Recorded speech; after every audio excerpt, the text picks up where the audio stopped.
podcast. I'm Preya. And I'm Melanie.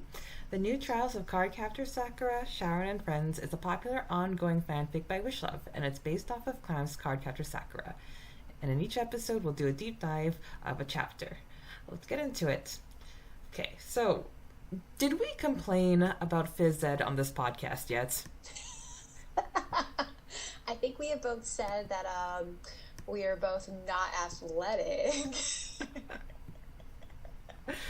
I know that Wish-chan wrote a lot of scenes during PE, but the one in this chapter is very special. So let's just reminisce about high school gym class for 2 seconds. I am curious to hear how they do this in Canada. So I want you to go first because I am fascinated. I want to see if it's different. Okay, well, our high school was split in between middle school and high school. So one side of the school was grade 7s and 8s, and the other side was grade 9, 10, and 11. Then you graduate in grade 11. And the first 2 years, it was just girls, and that was great. It's, nothing to complain about. But then when we got to high school, some of the gym classes were co-ed, and that was annoying because boys are rambunctious and jerks, and they're good at everything, and I'm not good at a lot of stuff, and I especially didn't like team sports like basketball. Once I was playing basketball, and everybody was trying to get the ball in the net, and then I got the ball in my hands, and I shot it, I got in the net, and I got all excited, and then I realized that I gave myself a point. I scored in my team. I'm clapping and I'm yay, and then my teammates yeah, that's our. So that pretty much explains my experience in gym in a nutshell. Oh, my love for you. It grows and grows every day. And so luckily, it was only half a year of gym, and then the other half of the year was something else. Not a fan of team sports, but I did like gymnastics, aerobics, and I think badminton was my favorite. I was pretty good at badminton. But yeah, that's pretty much how it was like in high school. Fascinating. So you guys have gym basically all through school? No, half the year. So let's say there's 4 terms in 2 semesters. So 2 terms in a semester. One semester would have gym, and then the other semester gym would be replaced with religion or moral. So it's not an all year round thing, thank God. Interesting. Okay, because it is different over here. So here you have gym all through elementary, that's co-ed. Middle school you have so our elementary school is kindergarten to 5th grade, and then it's co-ed. Then our middle school is usually 6th to 8th grade, and again it's co-ed. And then in America, our high school, at least mine anyways, it was 9th to 12th grade. And in America, you only had to take gym 9th grade, and that was it. And then after 9th grade, you could choose to not just do gym at all anymore. And as soon as I got the chance, I was like, peace out, bye. I was like, I am over this baloney. But I feel if I had if my gym offered archery or some of the fun stuff that soccer gets to do, maybe I would have liked it a little bit more. But ours is so it was cardio usually, and then it was some type of group sport like dodgeball or basketball or whatever, and then it would ended up in the weight room, which usually what happened, all the boys were actually doing the weights and all us girls were sitting on the benches talking.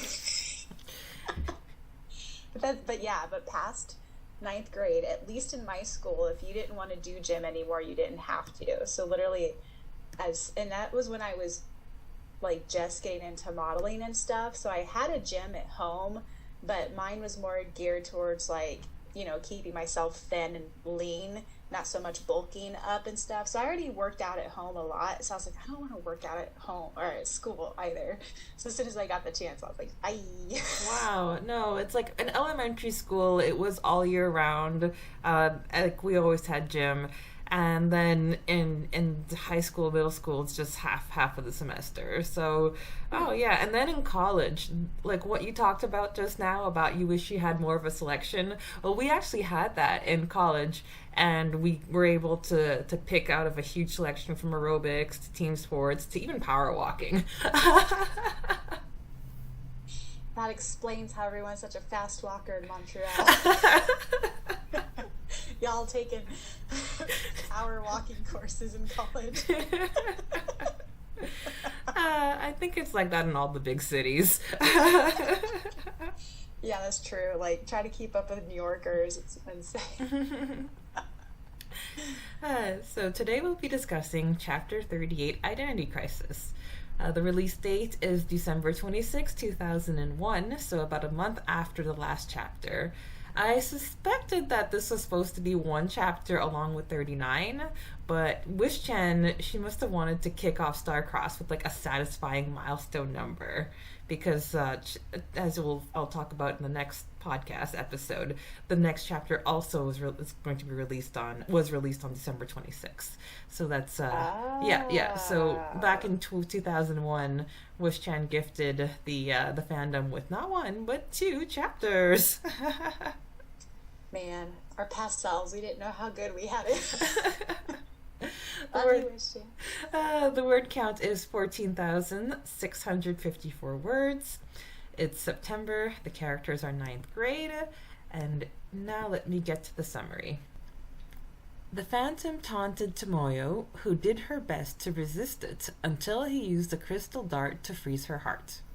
At the Changs, Erika teased Aaron when the rumors stated that Sakura dumped him, and she was shocked when Aaron contemplated going out with her. They talked about how a frozen heart meant no emotions. In the middle of the night, Sakura sneaked in Syoran's room to do research on the Phantom. The next morning, Syoran found her asleep on his desk again, as he was used to this. Kiro-chan noted how Syoran was discreetly helping Sakura, such as marking off important pages, but did not interfere. On his way to school, Syoran thought back of how he regretted having his uncle control his life because the clan gave him permission to stay in Japan as long as he didn't become romantically involved with Sakura. That was why he told her he had no feelings for her the winter before. Still, he couldn't go against his feelings for Sakura and decided it was time to take control of his life and seize the day. During the chaotic rehearsals, since Tomoyo wasn't on top of matters, Sakura noted Syoran missed school that morning. Aaron bought her a drink, and after talking about friendship and love, he said that to vanquish the Phantom's side is to see the truth. Ariel was outside of the school, contemplating on how to make an entrance, when he was uncovered by Syoran, who just realized he spent 4 hours on the bridge, Miho, and Sakura. The next day at rehearsals, Miho showed an obvious disdain towards the punk dude juvenile delinquent Kai. Suddenly, a fire erupted backstage, and the sight triggered Miho, and Kai gently brought her outside. Sakura and Ariel took care of the fire caused by the Phantom. Later on in PE, Miho complained about her lack of skill in archery, but Syoran said she was still better than Kai, who was clearly the worst. Miho said that archery ran in her family and that her brother excelled at it and all other sports as well. Suddenly, the whole campus and its students were frozen in crystal. Sakura realized that Tomoyo's heart was frozen in crystal, blocking her strong will to fight the Phantom. The crystal attacked Miho and hit Kai's sunglasses with arrows before getting to Sakura's heart. The Phantom was ready to possess Sakura, but she gave her key to Syoran and crystallized her body with the straight arrow to forbid the force from entering. Syoran activated Sakura's staff, which transformed into a green star and moon staff, as he was given the power to wield it for that one time. Kai deflected each one of Crystal's shots with the bow and arrows with ease. Then he hit the Crystal's hand and pinned it to the wall for Syoran to seal it. Everything went back to normal for a split second. Tomoyo was back, but the Phantom took hold of her, telling Sakura and company to meet her at the roof. After the Phantom destroyed Sharon's sword, Sakura remembered Aaron's words and called Kiro-chan to bring the Mirror of Truth from Kai's apartment. Tomoyo looked inside and saw the grotesque phantom, and the dark force left her body. Using mirror and twin, Sakura reflected the image of the phantom all around itself until it submitted to Sakura, who finally caught the card. Everything went back to normal, and Tomoyo said that she didn't remember a thing. Later on, Ariel commented on Tomoyo's lie, but she said it would be better for Sakura if she believed that her mind was sleeping throughout the whole ordeal. Sharon was excited to finally tell Sakura why he was cold to her that winter, but then he became rather worried when Aaron said that he planned on going out with Sakura.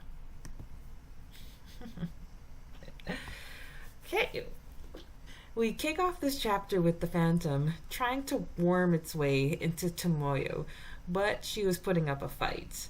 He says that she is stronger than her father, and I think it's because she knows it's the Phantom, and that's helping her stay strong, because the Phantom, her father literally didn't know what hit him. Yeah. Well, I feel like he has a lot more demons than what Tomoyo does, for sure. Yeah, that too. And speaking of which, this leads into the crystal hitting Tomoyo so she could no longer fight the battle. And your Phantom voice is chilling. Thank you. My only qualm with this is I wish Chan would have put a little bit of a breadcrumb in here so we kind of know about when this happened. Because kind of like what we were talking about last chapter is it just kind of seems like she's fine and then all of a sudden, so it would have been, I think, nice to kind of have some sort of like, not a big scene, but just a drop of like when Tomoyo got home from seeing at like Sharon's apartment for when they were rehearsing Star-Crossed. Like, that's when I assume it happened was that night. But that's my only thing. But, I mean, it's very minuscule, obviously. Yeah. But that's the only thing I wish would be added to this part right here. Well, I guess the timeline is kind of clear because it definitely is after the rehearsal because, like, nothing was wrong with Tomoyo. And then it had to be when the rumor started. And then that was the snap because before that there was no rumors and Tomoyo was normal. Tomoyo being polite with the Phantom will always be my favorite thing. I love that Wish-chan knows her character so well, because I feel like some writers would be tempted to be like, no, Phantom, you can't do this to me, and get all like, Rrr. But the fact that, Wish-chan is so good at staying in canon and so good at staying within characters that she just knows that Tomoyo would be polite. We're with the twins, and Erika is annoyed that Sakura is dealing with the best friend breakup as well as she is. Because I think Erika just wanted more like cattiness, more drama, but Sakura's above that. Now, this is where Erika laughs at the gossip between Aaron and Sakura. But then she goes on saying that Aaron would never be interested in Sakura. That just shows how much she knows. I think she's in denial. She is, and I even forgot that he floats the idea to her in this chapter, even though he drops it just as quick to talk about the crystal. Yeah, that's true. Yeah, because it's like, Aaron will eventually, court Sakura and go on the light side and all that stuff, but Erika really is in deep denial. She doesn't see that happening at all.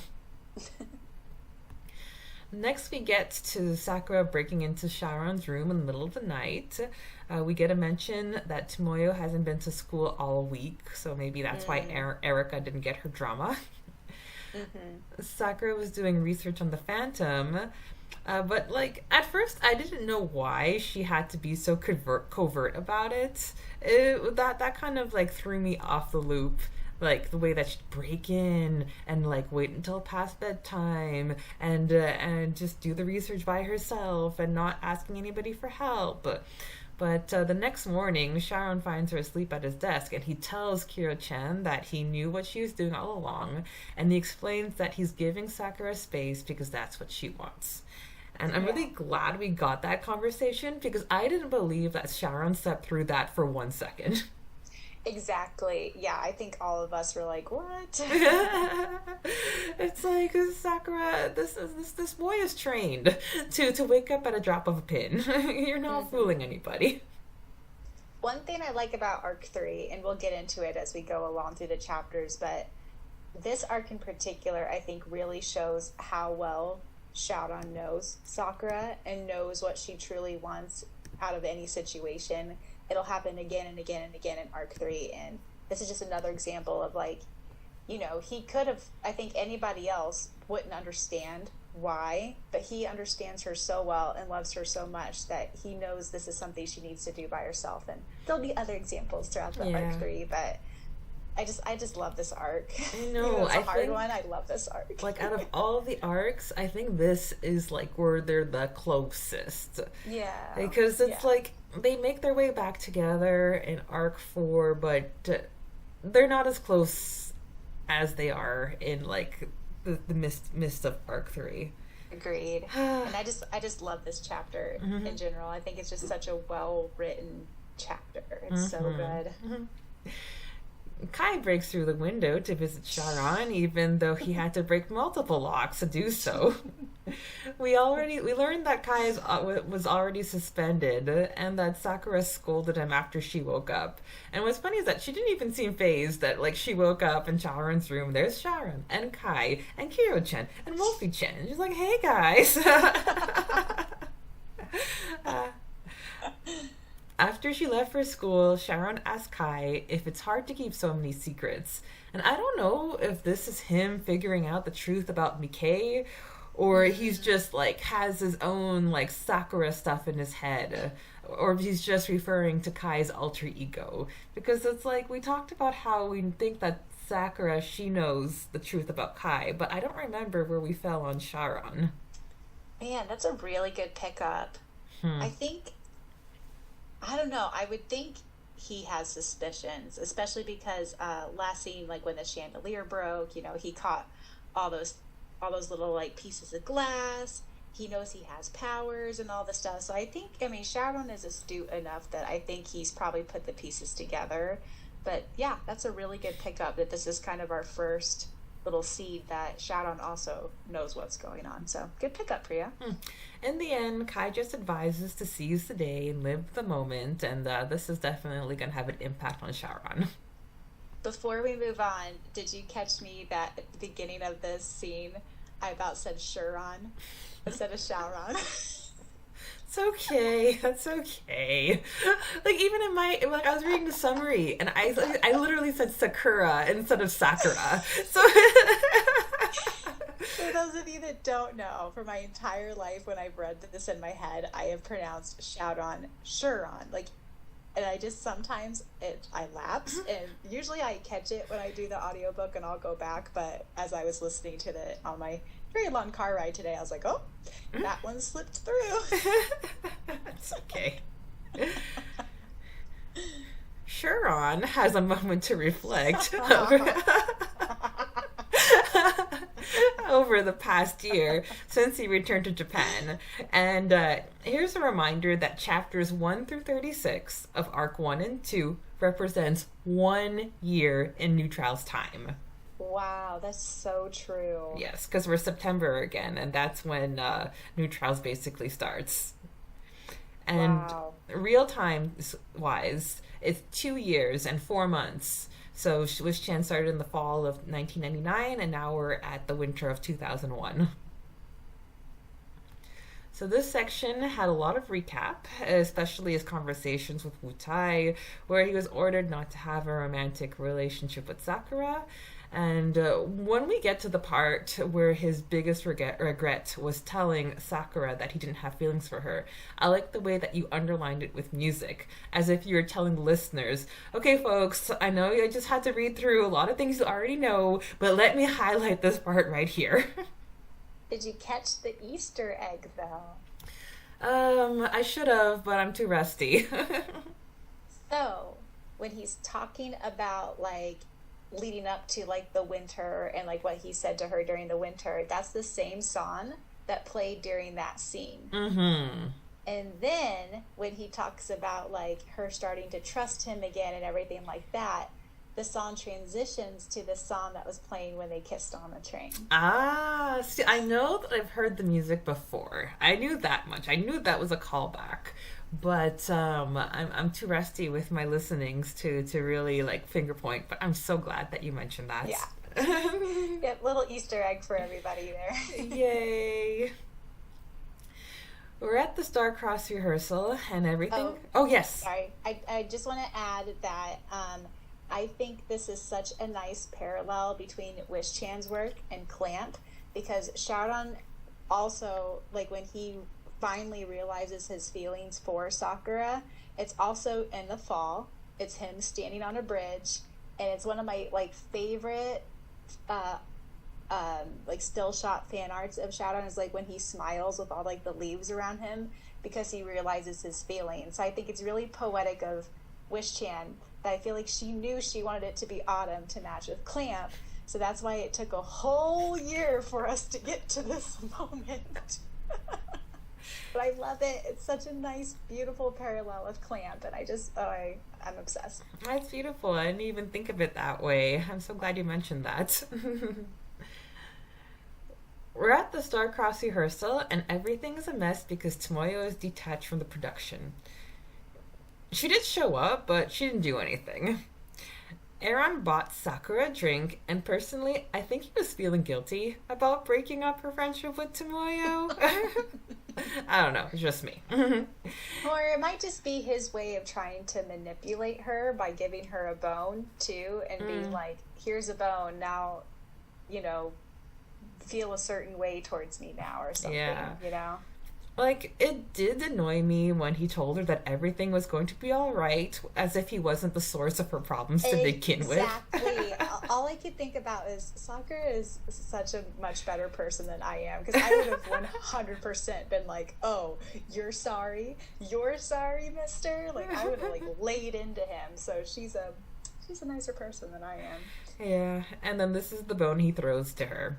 Everyone possesses a dark phantom side in themselves. There's no way to vanquish it unless you see the truth. So that's going to come back to at the end of the chapter. Thank goodness, because I was like, ooh, what do you think that means? Oh, sweet, sweet summer child Preya. I'm like, we get that answered. We get that question answered. Mm-hmm. So then also, before we move on, I think there's a snippet here in the Star-Crossed section that I need to formally apologize to Chiharu, Nako, and Rika. If y'all remember from last chapter, I was quite upset with them for how they turned on Sakura and how they were being mean to her, and I just couldn't understand why. But in this chapter, I think it's answered for us, because Sakura overhears some girls gossiping about Kai, and then she's like, man, rumors like this used to not spread around school, and everything just seems like it has such like a dark energy. And then it dawned on me that Phantom has not only been manipulating Tomoyo, but his dark energy has just been spreading throughout the school. So I formally apologize, Chiharu, Nako, and Rika, and I think that's why everything just gets reset back to normal, like nothing happened, because they were all being manipulated by this force. So once the force is gone, they're not going to remember anything. So, ta-da! Wow, good catch. I think that's the first time I've ever realized that throughout this reread of New Trials. Me too. And like I said, like normally I don't like to read these chapters. Like even though I like the Phantom, but with like my history of bullying and stuff, it's like a really hard one for me to read. But I never picked up on that before until I was actually, and not even when I did the audiobook did I pick up on this. It was when I was driving today, listening to it. I was like, oh my God, I owe them an apology. New Trials, the podcast where no stone is unturned.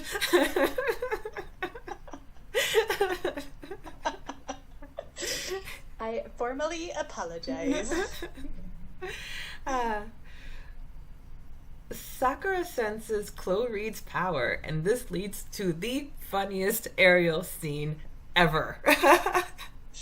Oh my god, it was a hard one to record because I kept like breaking character because it was making me laugh. It's like, sure, okay, we cut to Sharon, who spent the morning in a haze of memories, but at school, he just like For sniffed out. 4 hours. Yes, for 4 hours. Mommy, that boy is just standing there, or whatever it was. Uh, Sorry if you could hear me laughing while Priya was doing the summary, but it's just such a funny picture in my head. He's just like standing there like a little weirdo for 4 hours. Okay, sorry, continue. So at school, Sharon sniffed out Ariel really quick, and followed by Miho, and of course, Sakura jumping out the window, which I will never forget. It's like, it's been a while since I read this chapter, but I remember Sakura jumping out the window. Ariel! Yes. I also love that Sharon is actually like polite and nice to him, and Supi-chan is like, what's going on with him? He must be in a good mood. Oh yes, the best of So moods. funny. There's a brief Tanaka sibling moment where Miho calls Kai a delinquent, and even though he was on the roof, I think the wind must have carried her words, like just the way that Wish-chan wrote that scene. So yeah, his attitude isn't winning her over, but he's not trying to win her over. But still, I'm sure that it still hurts him that he can't be as close to Miho as he wants to. Mm-hmm. That's when he crashes rehearsals, and Miho continued to complain about him. We also see Kai glaring at Ariel, so that makes his feelings towards him pretty clear. And I think Supi says, another one to the Ariel hate list. Exactly. And like, now that we're chapter 38, is this the first time that we have Kai and Ariel like crossing paths? Yes. Well, I mean, technically he was there in New York. Oh yeah, but he was there, quotes. Yeah, but no, you're correct. Yeah, this is the first time they really, Mm-hmm. and I think Kai knew probably that Miho was close to him because, hello, they've been living together, but I don't think he realized how close their relationship was until this moment. Yeah. And so I think it already planted just a seed of jealousy. Mm-hmm. And then on top of it, like this scene happens, and then he's like, okay, I don't like this guy either. Oh yeah, no, for sure. There was a fire backstage, and our band of heroes tried to fight it. As they do. And the teacher just pieces out. Of course, everyone for themselves. But I think she called out for them to like come back. So like, you know, that's on the kids, but she did call for them to come back. Well, and then I think Wish-chan fixes it because I think at the end it's like, yeah, because, you know, then we had to explain why the teacher disappeared and left it to be handled by students, which made me laugh. So poor Miho saw it, and she was very triggered, and I liked Kai was the one who took her under his wing, so that was a sweet moment. Sakura used watery to fight the fire, and Tomoyo ended up using that to lure Sakura in a trap. Ariel was the one who put out the fire altogether, and then he was annoyed at himself for interfering. So my question for you is, so, you know, Supi has this whole conversation with them as like, just admit it, you put the flames out because you want to see the production, but do you think, and this just might be the shipper in me for E&T, but do you think he also was like nervous about Tomoyo and Tomoyo getting hurt a little bit? Well, he's like, it's just canon that he has a soft spot for Tomoyo regardless. I think it's more along the lines of like Ariel wants to be a watcher, and then we're going to see throughout arc 3 that a lot of stuff's happening and he's not doing anything to like lift a finger because he wants to watch things. But fire kind of has a mind of its own, and if it's not contained, then like it would just, and there's just so much going on that nobody else would take care of it, and it would be too late for the firefighters to come. So like, yeah, sure, he does want to protect Tomoyo, but I think Supi is right. It's like, the more damage that comes to the stage, the longer that's going to take for things to go back on track. And then he does want to see Star-Crossed. But yes, like, I'll agree with you, but I'll also agree with Soupy-chan. Yeah, I mean, again, I think it just shows how well Wish-chan knows these characters, you know? Because, like, that's something I wouldn't think of, but then as soon as Soupy said it, it's like, oh, duh. Of course that's another reason why, you know, my shipper heart immediately goes to, he wants to save the woman he secretly loves.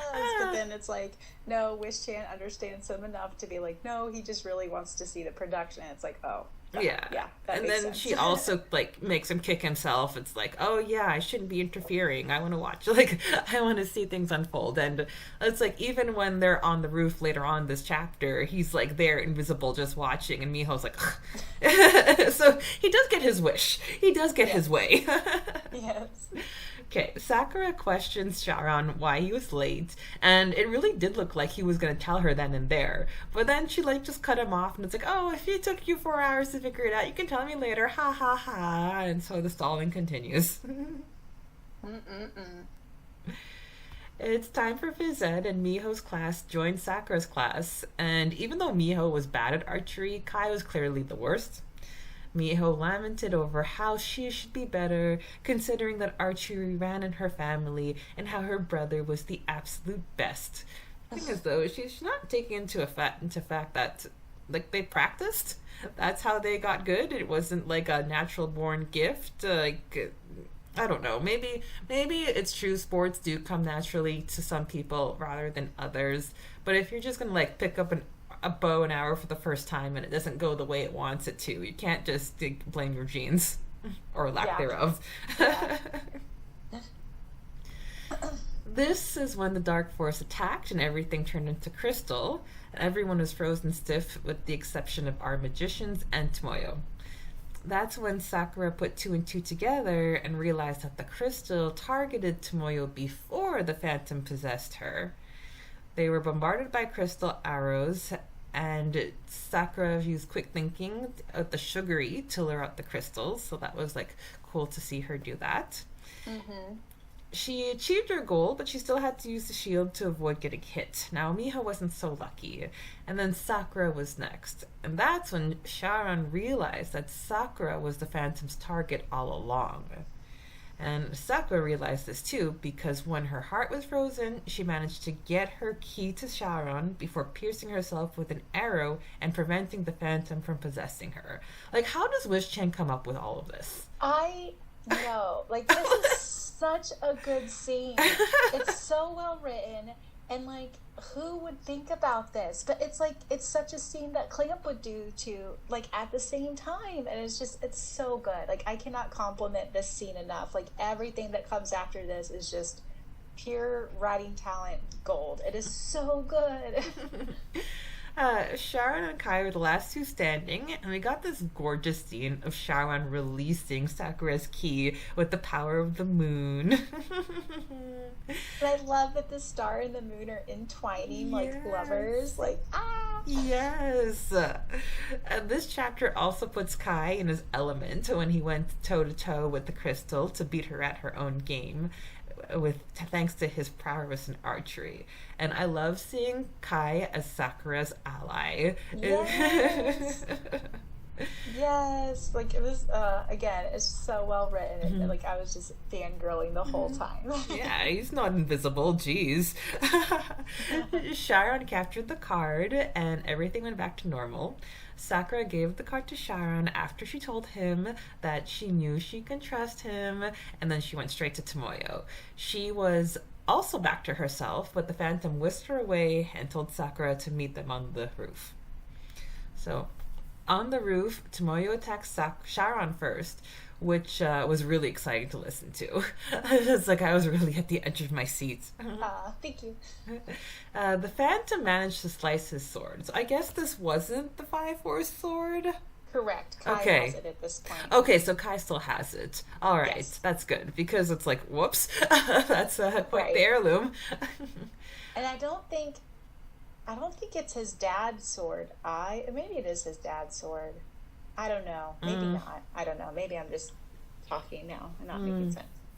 Sakura remembered what Aaron told her and managed to get Kai to tell her how to find the Mirror of Truth with Kiro-chan's help. Sakura forced the Phantom to face himself, and that was enough to force him out of Tomoyo's body, and she finally went back to her old self. Now, the Phantom was bragging that even Nadeshiko couldn't capture him, but Sakura was quick on her feet and used the mirror and the twin to make the Phantom face himself. And I really love the way that Sakura welcomed the Phantom to her embrace, and it really does show why she's the true card mistress. Although, I have to point it out, she does lie to the Phantom here, because she says, "I'll never use you." Yeah. And then she puts him in, and then she does the sleep thing to make him, but he does, spoiler alert, later on in Arc 3, he does come back. Mm-hmm. I was going to ask you if you remember, well, you did the audio, so of course you remember, but yes, I do remember that she does use him, and it's really creepy when she does, but at least it's like a controlled setting, and yeah. Yeah, I think how I'm going to choose to look at this is she's not going to set him on anyone for any dark deeds. Yes. Is how I'm going to look at this. And so it's he gets to rest, and then when he does come back, it's purely to help. To train.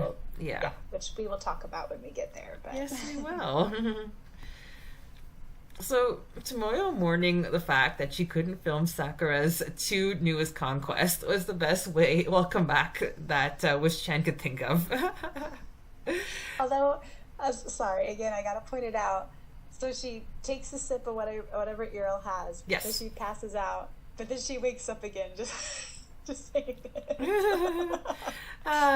Hey, look, Ariel materializes, and you got your little ENT moment. He takes care of her. The Harry Potter in me immediately went to when he offered her something to drink. I was like, oh, it's hot chocolate because it's a Dementor and you need chocolate. I love that you mentioned that. I'm here with all the Harry Potter references for all of you. Sidetrack, I saw a Harry Potter meme today. It's from when he's sitting all forlorn in the on the swing set, and the caption was, "When you have all these Harry Potter memes to share, but all your friends are muggles who won't understand." And I didn't send that to you because we're not, it's we're both Harry Potter fans and we'll understand everything. Yes. Okay. Although my sadness is when I see a really good Hermione meme and I have no one to send it to because I'm on my own little island all by myself. Yeah, and I'm a canon girl through and through, so it's I see you, I recognize you, but I'm not on that island. If any of our listeners are Hermione fans and would like to befriend me and talk about fan fictions of Hermione, please comment down below. Right, on with our regular scheduled programming. The resolution between Sakura and Tomoyo was so sweet and much needed. It must have been a nice relief to go back to her regular sweet and chipper voice. Yes, it was. Tomoyo said that she didn't remember anything, but Ariel caught her in her lie. The chapter ends with Syoran being very happy because he was ready to tell Sakura the truth. But Aaron is showing interest in Sakura too, and that is how we end the chapter. Dun, dun, dun. Dark Forces Corner. Now this is the Phantoms chapter with the Crystal as best supporting actress. There was a cute little mention of the light card when Sakura was looking through Syoran's books in the middle of the night. Watery douses the fire. Sakura cleverly uses the sugary to reveal the crystals because sugar itself is made out of crystals, and it lured it out.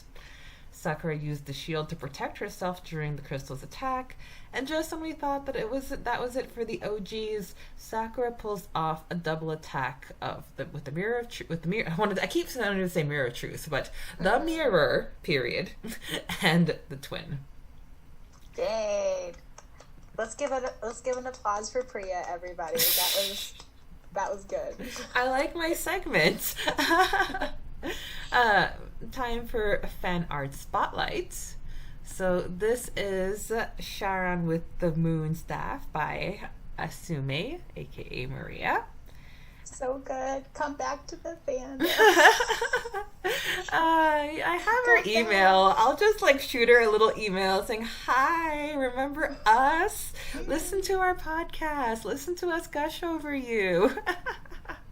We love you. Come back. Yes, but it's a gorgeous fan art of the moon and star staff in all its glory, and she really does draws it beautifully, like as if she was the one drawing it for Wish-chan. It's just absolutely beautiful.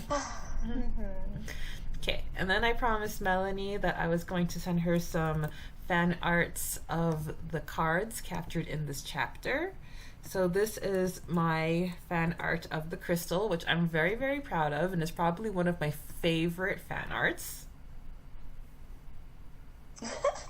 So cute. Oh, I love it. With their little bow and arrow. Very cute. And to contrast that, this is the Phantom, which is my least favorite fan art.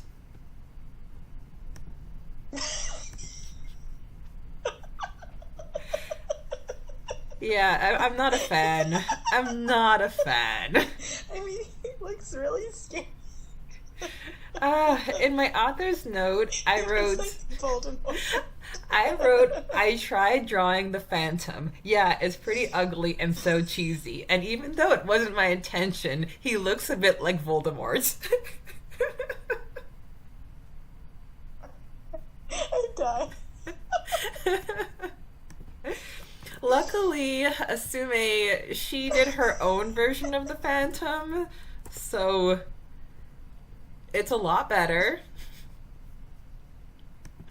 And on the Harry Potter train, when I'm looking at this fan art, I'm like, oh, that looks like a Dementor. Yeah, no, that's really cool. That's super, like, 'cause, Yeah. you know, when I picture him in my head, I kind of picture, since it's like, you know, Phantom of the Opera, I just kind of picture like a long black cloak, like a Dementor, but then like a mask and like kind of like a half face or something. But yeah, that's super cool. Yeah, so I'm going to post all of that to the Facebook group so everybody can enjoy. Okay, now we can move on to the super, super, super short author's notes. It is very, very super, super short. Like I said, my theory is that 38, 39, one chapter, and she split it in two. I mean, you are usually right when it comes to most things. Wish-chan, well, the Phantom's finally conquered. Yay! And you finally know why Syoran had to do this and that last winter. Poor guy. I finally saw the CCS first movie. His house is huge. Have you seen that? Yes. So good, so good. Although, okay, sidetrack. Why is it that song that goes with the movie is the most weirdest thing I've ever seen? It's like, just in your nagging anymore. Does anyone know what I'm talking about? I'll send it to you when we're done, because it's like, it's crazy, and it goes with the Card Captor movie, but it's like, what does this have to do with the movie at all? It's like this like older lady in a kimono, and she's singing about like, I can't stand your nagging anymore. It's the weirdest thing. Okay, anyway, sorry. Oh, and Syoran's very, very intimidated by his mother. Oh, and I thought it would be cool to let Syoran take responsibility for once. Hee hee. That's all we got. Yeah. So you've been listening to Neutrals the podcast, where it must rain for there to be a rainbow. You've been listening to Neutrals the podcast. Please be sure to check out the audiobook version of this fan fiction that you can find anywhere that you can find this podcast. Also, please be sure to check out the Facebook fan page for New Trials, where a big part of the discussions happen nowadays.